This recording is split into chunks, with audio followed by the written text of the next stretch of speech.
नमस्कार दोस्तों, स्वागत है आप सभी का चिराग क्लासेज के ऑनलाइन यूट्यूब चैनल के ऊपर। तो फ्रेंड्स, कैसे हो आप लोग? आशा करता हूं आप सब बढ़िया होंगे। तो फ्रेंड्स, आज का ये वीडियो आप सभी कैंडिडेट के लिए बहुत ज्यादा इंपॉर्टेंट रहने वाला है। आज के इस वीडियो के अंदर मैं आपको एक ऐसी वैकेंसी के बारे में जानकारी देने वाला हूं जिसमें आपका जो कंपटीशन है वो बहुत कम है। अगर आप इस भर्ती के लिए फॉर्म अप्लाई करके थोड़ी सी मेहनत कर लेते हो तो आसानी से आप सरकारी नौकरी पा सकते हैं। देखिए फ्रेंड्स, आप क्या गलती कर देते हैं, आप उन वैकेंसियों के लिए अपना फॉर्म अप्लाई कर देते हैं जहां पर भीड़ और कंपटीशन ज्यादा होने की वजह से आपका सिलेक्शन नहीं हो पाता है। तो आज जिस भर्ती के बारे में मैं आपको जानकारी दे रहा हूं उसके लिए आपको फॉर्म में अप्लाई करके थोड़ी सी मेहनत कर लेता है, आसानी से आप गवर्नमेंट जॉब यानी सरकारी नौकरी पा सकते हैं। देखिए, ऑल इंडिया की वैकेंसी है, सभी मेल और फीमेल इसके लिए आवेदन कर सकते हैं और बहुत कम स्टूडेंट को इस प्रकार की भर्ती की जानकारी होती है। तो देखिए, जिनको जानकारी होती है वो फॉर्म में अप्लाई करके इसमें अपना सिलेक्शन ले लेते हैं। तो देखिए, आज के इस वीडियो के अंदर हम बात करें झारखंड सचिवालय सीजीएल भर्ती 2026 के बारे में। टोटल पोस्ट की बात करें 615 के आसपास आपको पोस्ट देखने को मिलेगी। ऑनलाइन आवेदन आपके 1 जून से स्टार्ट हो चुके हैं।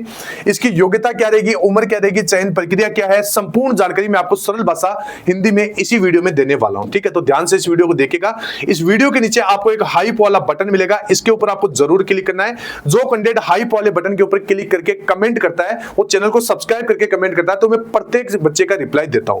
तो चलिए बिना किसी देरी के आगे बढ़ते हैं और बात कर लेते हैं झारखंड सचिवालय सीजीएल भर्ती 2026 के बारे में। तो देखिए, 2026 में जो कैंडिडेट सरकारी नौकरी पाना चाहता है तो ये वीडियो ध्यान से जरूर देख लीजिएगा, बहुत बढ़िया नौकरी है। ठीक है, और सभी एक बार वीडियो के नीचे हाइप वाले बटन के ऊपर क्लिक कर दीजिएगा। इसके साथ डिस्क्रिप्शन बॉक्स में हमारे व्हाट्सएप चैनल का लिंक दे रखा है, तो इस भर्ती की पल पल की अपडेट आपको वहीं पर मिलेगी। ठीक है, तो क्योंकि यहाँ पर टेलीग्राम कुछ समय के लिए यहाँ पर बैन कर दिया गया है, तो वहां पर आपको जो व्हाट्सएप चैनल है जिसका लिंक वीडियो के डिस्क्रिप्शन बॉक्स में, पूरी जानकारी आपको वहीं पर मिलेगी। ठीक है, झारखंड तकनीकी विशिष्ट योग्यताधारी स्नातक स्तरीय संयुक्त प्रतियोगिता परीक्षा, ठीक है, जिसको आप JTGLCCE भर्ती 2026 कह सकते हैं। इसमें आप देख सकते हैं JSSC द्वारा जारी नियमित रिक्ति का संपूर्ण विश्लेषण आपको मैं देने वाला हूं। कुल पद 615 है। विभिन्न तकनीकी और विशेषज्ञ भूमिकाएं इसमें रहेगी। एक विस्तृत एग्जाम ब्लूप्रिंट यानी पूरी जानकारी एकदम सरल भाषा में मैं आपको देने वाला हूं, तो ध्यान से सुनिएगा। सबसे पहले इंपॉर्टेंट डेट के बारे में बात कर लेते हैं। तो देखिए, आवेदन की समय सीमा यहां पर देखिए, तो यहां पर 1 जून 2026 से 30 जून 2026 मध्य रात्रि तक ऑनलाइन रजिस्ट्रेशन और सूचना दर्ज आप कर सकते हैं। 3 जुलाई 2026 मध्य रात्रि तक परीक्षा शुल्क का भुगतान आप कर पाएंगे। 3 जुलाई 2026 तक फोटो एवं हस्ताक्षर यहां पर अपलोड कर पाएंगे।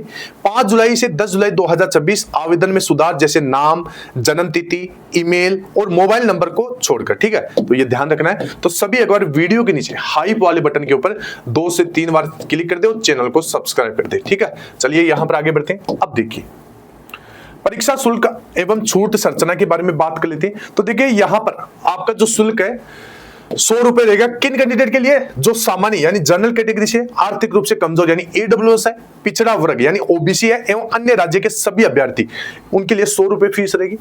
50 रुपए उन कैंडिडेट के लिए रहेगी जो झारखंड राज्य के SC/ST अभ्यर्थी है और सभी महिला कैंडिडेट है। ठीक है, झारखंड राज्य के 40% या उससे अधिक PWD वाले दिव्यांग अभ्यर्थियों के लिए परीक्षा शुल्क में पूर्ण छूट यहां पर दी गई है। ठीक है, तो ये देख सकते हैं। अब आगे बढ़ते हैं। आयु सीमा क्या आप योग्य है? तो देखिए, उम्र की गणना का आधार यहां पर देख सकते हैं 1 अगस्त 2025 से आपकी उम्र की गणना की जाएगी।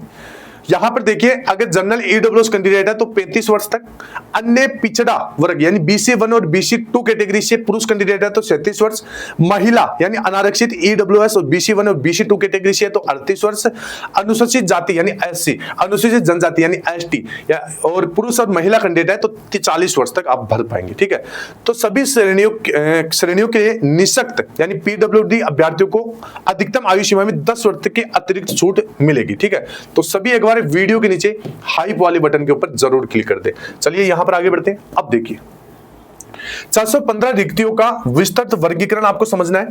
तो देखिए, इसके अंदर आपकी जो भर्ती है वो बहुत बढ़िया पोस्ट रहेगी। इसके अंदर सबसे पहले यहां पर देखिए, प्रखंड सांख्यिकीय पर्यवेक्षक, कनीय सांख्यिकीय सहायक। ठीक है, या तो आप इसको ये बोल सकते हैं। ठीक है, 228 पद है। अब देखिए, अंकेक्षक जिसके 145 पद है।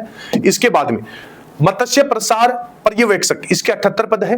गव्य तकनीकी पदाधिकारी, इसके 72 पद है। इसके साथ यहां पर थोड़ा सा कट गया है, जनसंख्यिकी यहां पर इस प्रकार की कोई पोस्ट है जिसकी 71 पद है। निरीक्षक वेक्टर जनित रोग नियंत्रक जिसके 42 पद है। प्रयोगशाला सहायक जिसके 34 पद है। कनीय वैज्ञानिक सहायक इसके 6 पद है। अन्य इसके 6 पद। ठीक है, तो इस प्रकार आपकी भर्ती का बंटवारा किया गया।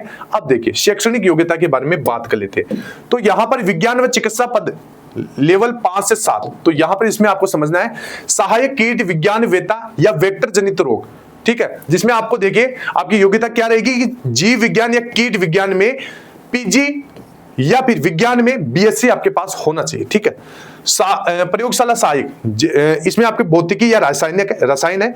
अब यहां पर देखिए यूजीसी मान्यता प्राप्त विश्वविद्यालय से भौतिकी विज्ञान या रसायन विज्ञान विषय में प्रतिष्ठा यानी होनर्स के साथ स्नातक डिग्री यानी ग्रेजुएशन की डिग्री होनी चाहिए। ठीक है, अब देखिए कनीय वैज्ञानिक सहायक में आपकी क्या योग्यता होनी चाहिए, तो विज्ञान या फार्मेसी में डिग्री और औषधि परीक्षण प्रयोगशाला में कम से कम 6 माह तक का आपके पास अनुभव होना चाहिए। और यहां पर ये प्रूफ देख सकते हैं। आगे देखिए शैक्षणिक योग्यता के बारे में बात कर लेते हैं। सांख्यिकी एवं अंकेक्षक पद जिसमें लेवल 5 से 6 की जॉब रहेगी।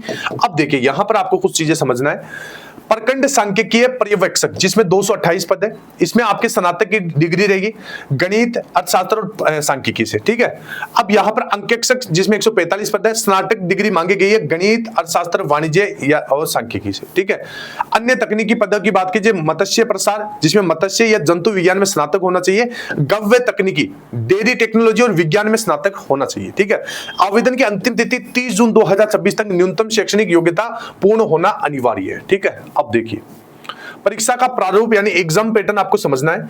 कुल आवेदकों की संख्या के बारे में बात करें तो देखिए कुल आवेदकों की संख्या 50,000 से कम है तो देखिए सीधे मुख्य परीक्षा आयोजित की जाएगी, प्रारंभिक परीक्षा नहीं होगी। अगर 50,000 से कम नहीं है तो परीक्षा 2 चरणों में होगी, जिसमें पहला प्रारंभिक परीक्षा यानी पीटी होगा, उसके बाद में मुख्य परीक्षा यानी मेंस होगा। ठीक है, सभी प्रश्न बहुविकल्पीय यानी एमसीक्यू होनी चाहिए और परीक्षा ओमार या सीबीटी मोड में ली जाएगी। नॉर्मलाइजेशन लागू होने वाला है, ये आपको ध्यान में रखना है। अब देखिए आगे प्रारंभिक परीक्षा पीटी का ब्लूप्रिंट आपको समझना है। तो देखिए समय आपको 2 घंटे यानी 120 मिनट 2 घंटे रहेगा, 120 मिनट रहेंगे, कुल 120 प्रश्न रहेंगे। ठीक है, अब देखिए झारखंड राज्य से संबंधित ज्ञान जिसमें 60% रहेंगे। ठीक है, 50% वेटेज इसी का है। सामान्य अध्ययन इसके 30% देंगे, सामान्य गणित के 10%, सामान्य विज्ञान के 10%, मानसिक क्षमता जांच के आपके 10%। ठीक है, मुख्य परीक्षा मेंस की संरचना आपको समझना है। एक ही दिन में 3 पालियों में आपका एग्जाम होगा, पेपर 1, पेपर 2 और पेपर 3। पेपर 1 के अंदर ये आपका देखिए क्वालिफाइंग नेचर का रहेगा, 30% अंक आपको लाना होगा। सब्जेक्ट इसमें देखिए भाषा का ज्ञान होना चाहिए, हिंदी के 60%, इंग्लिश के 60%। पर्सन आपके 120 मिलेंगे, समय 2 घंटे का मिलेगा। पेपर 2 और पेपर 3 इन्हीं से आपकी मेरिट बनेगी। विषय आप देखिए क्षेत्रीय या जनजातीय भाषा जैसे खोरटा, नागपुरी, संताली आदि ये हो सकते हैं। पर्सन आपके 100 रहेंगे, समय 2 घंटे का रहेगा, मेरिट में जुड़ेगा। ठीक है, पेपर 3 में आपका तकनीकी या विशिष्ट विषय से 100% प्लस सामान्य ज्ञान के 50%। पर्सन टोटल 150 रहेंगे, 2.5 घंटे का समय रहेगा। प्रकृति देखिए मेरिट में जुड़ेगा, 30% न्यूनतम आवश्यक है। ठीक है, तो ये ध्यान रखना। अब देखिए यहां पर मार्किंग सिस्टम आपको समझना है। तो देखिए सही उत्तर पर प्रत्येक सही उत्तर के लिए 3 अंक आपको दिए जाएंगे, प्रत्येक गलत उत्तर के लिए 1 अंक काटा जाएगा। ठीक है, अनुत्तरित प्रश्न के आपको 0 अंक मिलेंगे यानी कोई अंक नहीं कटेगा अगर आप क्वेश्चन छोड़ते हैं तो। अब देखिए परीक्षा में 1/3 की नेगेटिव मार्किंग है, अतः तुक्का लगाने से आपको बचना है और केवल सुनिश्चित उत्तरों का ही आपको यहां पर चयन करना होगा। ठीक है, तो अब आगे बढ़ते हैं। यहां पर देखिए अब देखिए महत्वपूर्ण स्थानीय निवास प्रमाण पत्र जो वैधता बता रखी है ये आपको यहां से देख लेना है कि कौन कौन से डॉक्यूमेंट जो आपके मूल निवास प्रमाण पत्र है उसमें क्या क्या योग्यता होनी चाहिए, ये आप स्क्रीनशॉट ले लीजिए। ठीक है, अब आगे देखिए जाति प्रमाण पत्र की जो वैधता होनी चाहिए उसका भी आप स्क्रीनशॉट ले सकते हैं। यहां से आगे बढ़ते हैं। अब देखिए अंतिम चेकलिस्ट और सख्त निर्देश यहां पर दिए गए। तो देखिए ऑनलाइन फॉर्म सबमिट करने से पहले सुनिश्चित करें कि अपनी शैक्षणिक योग्यता आयु सीमा का कट ऑफ 1/8/2025 के अनुरूप हो। सभी आरक्षण और स्थानीय निवास प्रमाण पत्र निर्धारित परिशिष्ट और कट ऑफ तिथियों के अनुसार ही बने होने चाहिए। एडमिट कार्ड प्रवेश पत्र केवल JSSC वेबसाइट पर अपलोड होंगे, डाक से नहीं भेजे जाएंगे। इसे परीक्षा के बाद में आपको सुरक्षित रखना होगा। गलत प्रमाण पत्र, कदाचार या फर्जी जानकारी देने पर उम्मीदवारी तुरंत यहाँ पर रद्द कर दी जाएगी और कानूनी कार्रवाई की जाएगी। आधिकारिक जानकारी और आवेदन के लिए वेबसाइट है आपकी https://jssc.jharkhand.government.in, ठीक है, ये आपको देख लेना है। तो देखिए ऑल ओवर सारी कुछ जानकारी दे दी है। इस वीडियो के नीचे आपको एक हाइप वाला बटन मिलेगा, इसके ऊपर जरूर क्लिक करना है। आई होप मेरे द्वारा दी गई जानकारी आपको अच्छी लगी होगी। फिर मिलते हैं नेक्स्ट वीडियो के अंदर, तब तक के लिए जय हिंद, जय भारत, वंदे मातरम।